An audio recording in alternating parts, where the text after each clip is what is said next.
Mama saya bilang, saya sudah mau menerima Tuhan Yesus. Saya kecewa sama orang tua.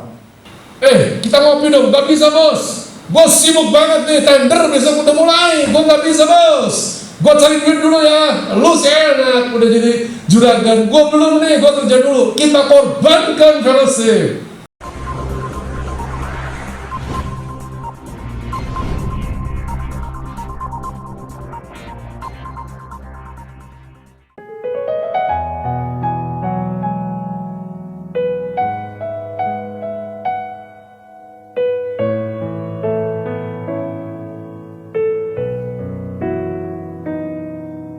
Hatiku tenang berada dekatmu, kaulah jawaban hidupku. Hatiku tenang berada dekatmu, kau yang pelihara hidupku. Pertolonganmu begitu ajaib, kau telah memikat hatiku. Di saat aku tak sanggup lagi, di situ tanganmu bekerja. Pertolonganmu begitu ajaib, kau telah memikat hatiku. Kini mataku tertuju padamu, ku rasakan kasih-Mu Tuhan.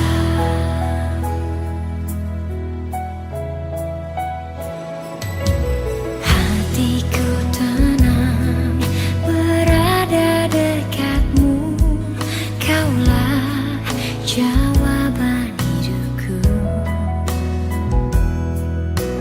Hatiku tenang berada dekatmu, kau yang pelihara hidupku. Saya mau bersaksi tentang kebaikan Tuhan dalam keluarga kami. Mama saya bilang, saya sudah mau menerima Tuhan Yesus. Oh, saya bilang, baik, puji Tuhan. Saya bilang, ya setelah lewat itu mama saya sekarang malah sering sebelum waktunya sudah nunggu duluan.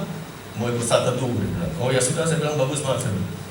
Nah, kalau begitu, nanti mama kalau sudah bisa pulang langsung dibaptis saja. Saya bilang, jangan tunda-tunda lagi, mas. Saya bilang, oh, ya nanti saya begitu saya pulang bisa pulang Indonesia, saya mau dibaptis. Saya bilang, oh ya, puji Tuhan.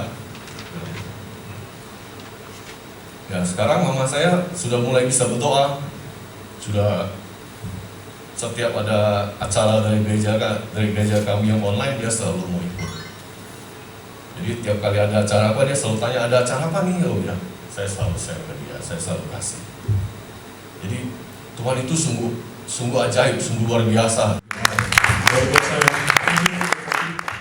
Terima kasih kesempatan ini pagi babe-babe. Ya, saya Ronald, usia 40 tahun, anak 2, istri 1. Saya mau berbagi kesaksian saya dengan Tuhan ya. Ya berjalannya waktu, saya sempat berpikir saya tidak akan pernah bekerja sama orang, karena saya yang pasti akan nerusin usaha orang tua. Tapi ya dalam perjalanan saya, ya memang saya punya papa dulu Buddha, mama udah Katolik, tapi papa tuh agak keras juga ya, mungkin didikan orang lama ya. Jadi ya kita ngalamin kayak kerusuhan 98, krisis. Dari situ papa dipuji Tuhan, papa udah kerusuhan, meskipun kita nggak ngalamin apa-apa, hanya krisis, papa dibaptis, ikut Tuhan. Saya kecewa sama orang tua, sama keluarga. Saya selama ini udah ikut dari kecil, udah air mata, keringat, perjuangan, waktu. Kok begini gitu.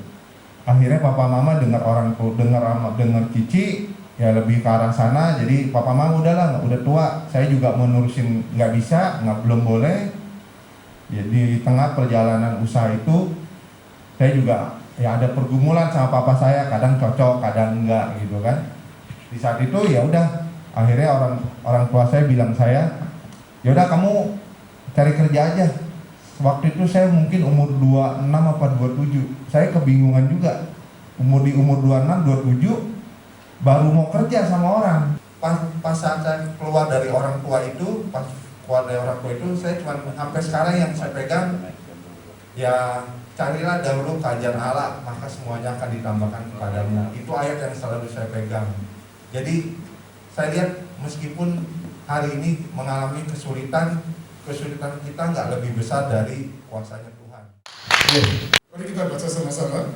Dari belakang dan dari depan engkau mengurung aku, dan engkau menaruh tanganmu ke atasku. Saat ini secara sederhana, sebenarnya Daud sedang menceritakan dia mau pergi kemana aja, kemana pun dia pergi. Dia tidak pernah bisa meninggalkan atau melepaskan diri dari kejaran Tuhan.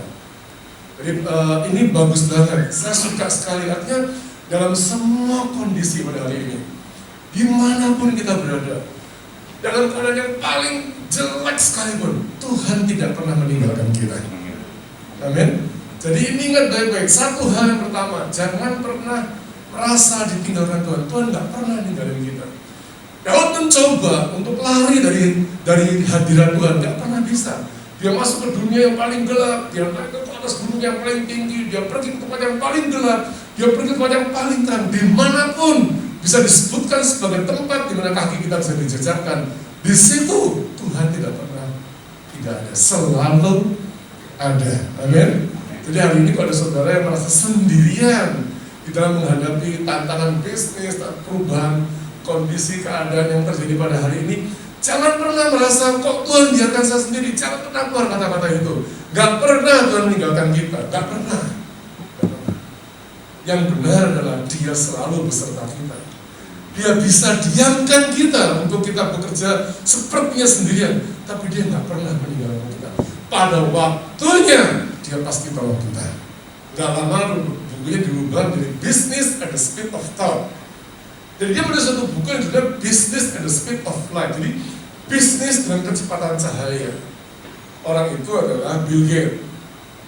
Dan buku itu sampai hari ini walaupun ditulis sudah 22 tahun yang lalu, tapi buku itu masih jadi pegangan dari banyak orang. Kenapa? Karena dituliskan di buku itu semua mulai digenapi. Jauh sebelum dunia mengenal teknologi yang kita kenal pada hari ini dengan metaverse, dengan segala macam internet kita, ada 1G, 2G, 3G, 4G, 5G, bahkan 6G hari ini. Bill Gates sudah melihat bahwa one day it will happen in the world.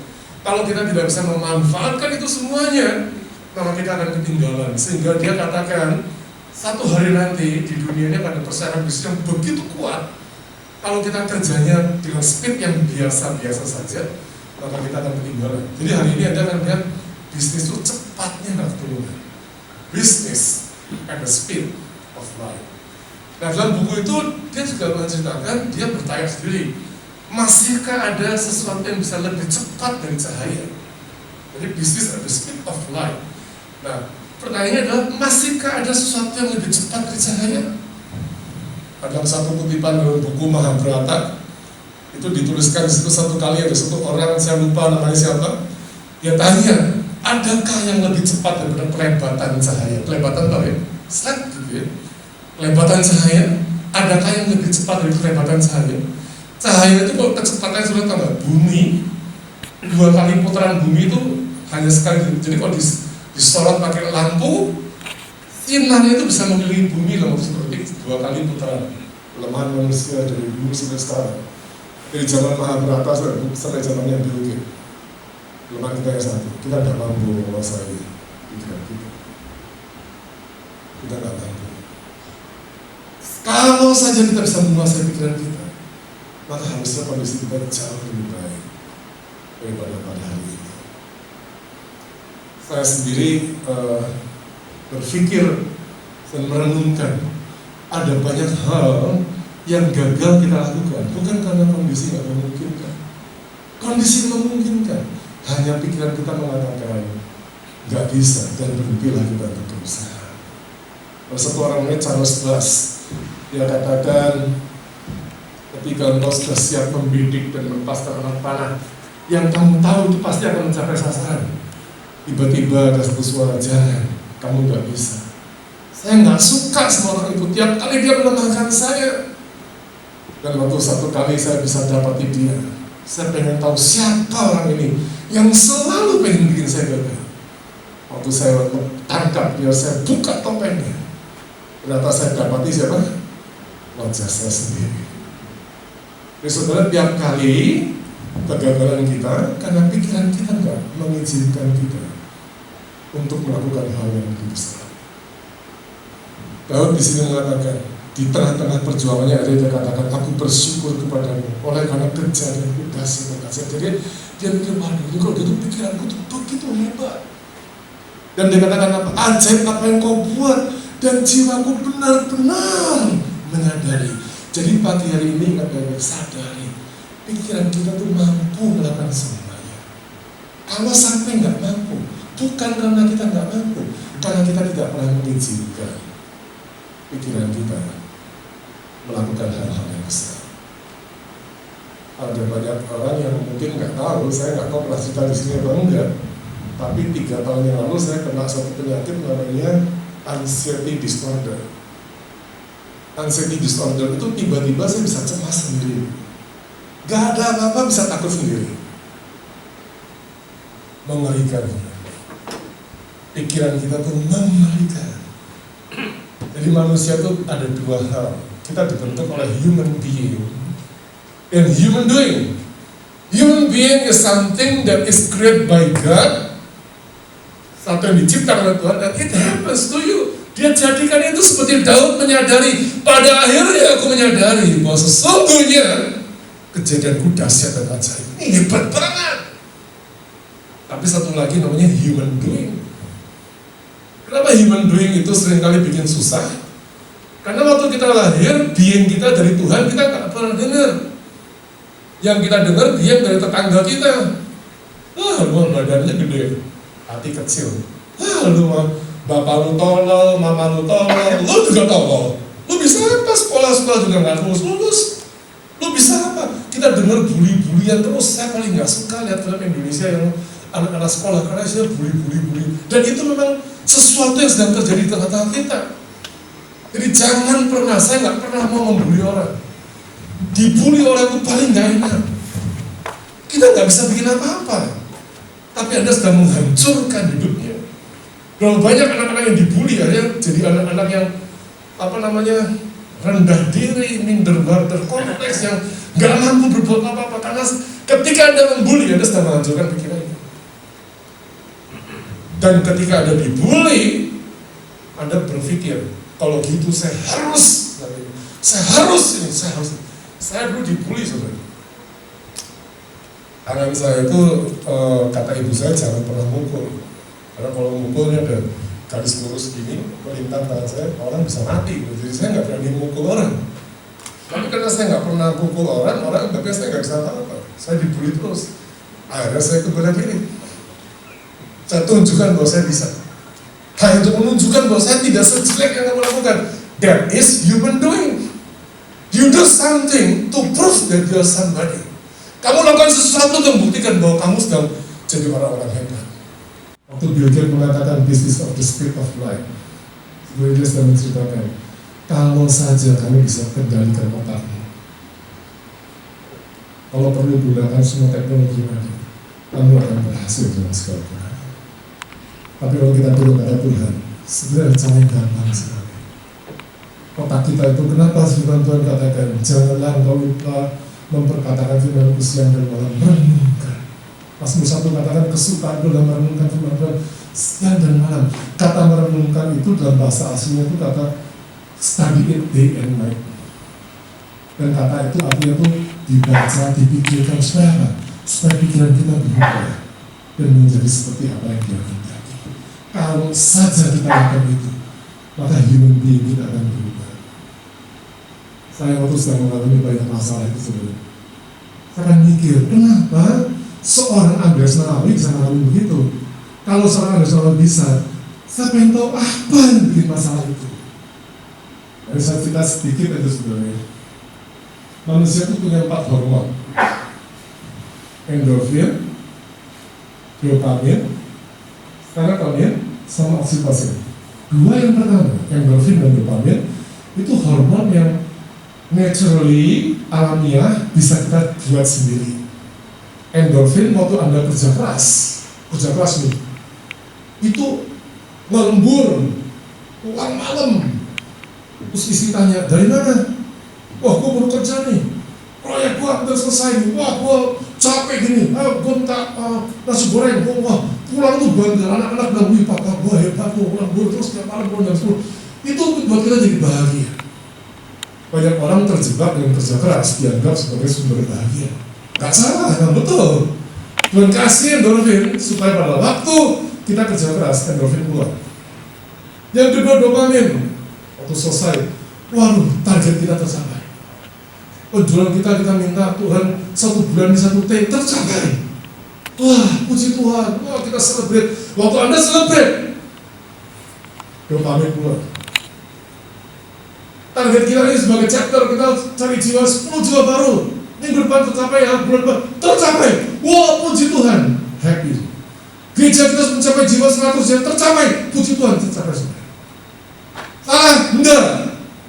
Tuhan kasih kesempatan melalui kerja keras kita mencapai target, mencapai mimpi. You are happy. Salah? No. Itu dari Tuhan. Dua yang pertama, endorfin dan dopamin. Itu Anda bisa lakukan. Dan sayangnya ini saya bisa. Ketika kondisi pandemi seperti ini, di mana kegiatan kita mulai menurun. Meeting ini saya ingat, ini meeting pertama onsite saya setelah 2 tahun lebih. Gak pernah saya dulu. Pokoknya saya datang senang banget, saya apalagi ketemu bos-bos saya yang satu aja.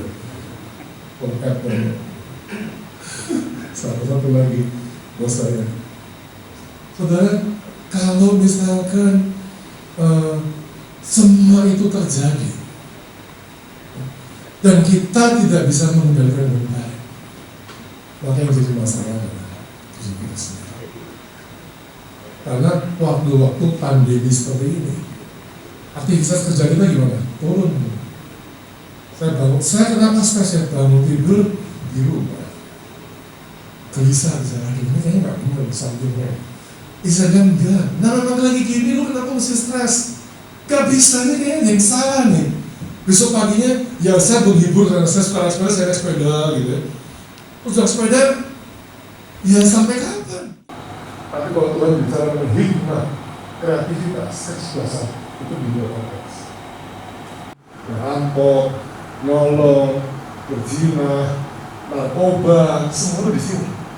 Karena hanya fight or flight, A atau B, putih hitam, gak punya pikiran yang lain. Kita ngopi dong, gak bisa bos. Bos sibuk banget nih, tender besok udah mulai, gue gak bisa bos. Gue cari duit dulu ya, lu sih enak, udah jadi juragan. Gue belum nih, gue kerja dulu. Kita korbankan fellowship, kita korbankan me time. Me time itu artinya apa? Me time itu serotonin. Anda olahraga tiap pagi, berenang sendirian. Me time, me and myself, diri saya dengan diri saya, dan saya dengan Tuhan. Saya punya 1 minggu 1 hari. Hari Sabtu jangan pernah minta pelayanan sama saya tidak akan mau. Even my wife, istriku selalu bilang, this is your day, just go ahead. Saya naik sepeda ke atas gunung sendirian, duduk ngopi di atas gunung, saya bisa doa sendiri, ketawa sendiri, melihat pemandangan yang indah sendirian. Kenapa perlu? Itu my sabat. Saya tenangkan diri saya bersama dengan Tuhan. Itulah waktunya Tuhan mengatakan, akulah gembala, tak akan kekurangan kamu. Aku bawa kamu ke tempat yang airnya tenang, dan aku akan puaskan jiwamu dan hatimu. Yang percaya bilang amin. Kita semua sibuk, gak bisa apa ini, gak bukan gini, harus kerja keras. Kalau Anda kerja, kapan selesainya? Dan saya baru lihat ketika saya mulai belajar mengikuti apa yang Tuhan ajarkan. Tuhan bisa berkati saya. Pelan-pelan saya disembuhkan. Dan yang hebat adalah berkat itu kan dikembalikan. Tuhan kita bukan pencuri berkat. Makanya Daud ketika dia menyadari, ketika aku mencoba naik ke langit, Engkau ada di sana. Turun ke dunia, Engkau ada di sana. Kemanapun Engkau pergi, Engkau selalu ada di sana. Tiba-tiba dia diam. Dan dia bilang, aku gak bisa lari kemana-mana. Jadi apa? Pada waktu me time, serotonin itu apa? Nikmati waktu di mana dia menjadi Tuhan bagimu. Ketika Anda kembali kepada Tuhan, maka Anda menemukan yang hebat sehingga kita katakan Tuhan, kejadianku itu dahsyat dan ajaib apa yang Kau buat bagiku, dan jiwaku benar-benar menyadari. Jadi kelemahan kita di mana? Di pikiran. Kekuatan kita di mana? Di pikiran kita. Tapi Tuhan katakan di Yosua 1 ayat 7 dan 8, jangan engkau lupa memperkatakan firman-Ku siang dan malam, dan lakukan persis seperti apa yang tertulis di dalamnya. Jelas dari Yosua 1 ayat 7 dan 8. Supaya apa? Supaya perjalananmu berhasil dan engkau beruntung. Saya masih ada harapan. Gak usah takut. Saya kalau baca berita saya capek lihat berita khilafah lah, apalah. Biarin aja, mau perang dunia ketiga, perang dunia keempat, silakan. Rusia mau perang Rusia, silakan. Tapi yang pasti Allah tidak akan berani meninggalkan saya. Amin. Kemanapun saya pergi, Dia tidak pernah bisa meninggalkan saya. Dan saya juga tidak mau meninggalkan Dia. Dan bersama Tuhan kita akan melakukan perkara-perkara yang besar. Satu hari ketika saya terputus asa sama Tuhan, saya doa sama Tuhan, saya panggil isi saya supaya saya berangkat. Rasanya orang yang terputus asa seperti itu, saya tidak ada masalah apa-apa. Uang saya juga tidak berkurang, harta saya juga tidak berkurang, nggak ada apa-apa. Tapi saya cemas, debar-debar jantung saya. Periksa dokter jantung nggak ada masalah, kemana-mana nggak ada masalah. 2 kali dokter jantung saya periksa tidak ada masalah. Om, itu keponakan saya nggak ada masalah, semua jantung baik. Tapi saya debar-debar cemas dan ketakutan. Yang sulit itu saya berkata, saya datang sama Tuhan sebelum Tuhan, satu yang saya minta, jadilah kehendak. Dan Tuhan ngomong, kamu belum mati sih. Seketika itu saja, ada waktu setengah jam, Tuhan baru berjiji. Ya suruh saya telepon keponakan saya, saya telepon keponakan saya, telepon gini. Yang saya nggak ngerti itu anak muda. Saya ikutin aja dengan simpel, selesai. Saya tahu saya belajar dari muda. Di zaman saya muda juga, di kalangan muda. Generasi ini harus hidup dari sini. Kalau saja ada satu kuasa ini. Tuhan terima kasih. Mengucap syukur untuk pagi ini. Harus tetap bicara pada kami. Terima kasih Tuhan. Tambahkan lebih lagi. Apa yang menjadi hikmat, kreativitas, lainnya konteks. Terima kasih Tuhan. Dalam nama Yesus. Amin.